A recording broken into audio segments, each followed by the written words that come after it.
Hey, so in this video, I'm going to talk about chord inversions and like how to do some chord progressions and play some of these things for you. But we encourage you to just try them out in as many ways as you can.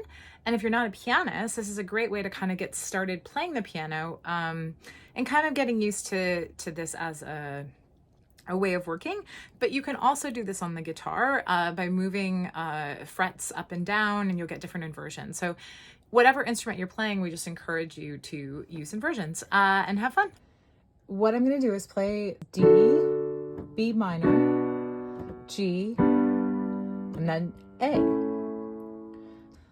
So I have to move my right hand a lot in order to get there, right? I'm moving like all over, and it's not too far, but there's actually easier ways to get there. So I could do D, and then B minor, maybe I go here. Notice I just moved this one finger. Now I'm going to go to G, and I'm just going to move one finger more. I'm going to move this finger to here.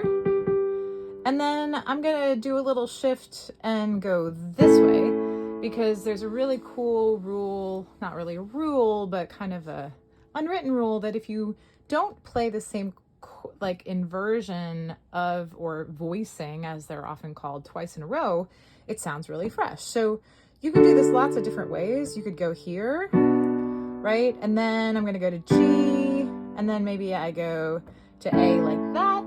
But the idea is that your right hand is playing just the chords, your left hand is playing the bass notes. And there are a lot of different ways that you could do this. You could split it, you know, you could do like 1, 5, 3.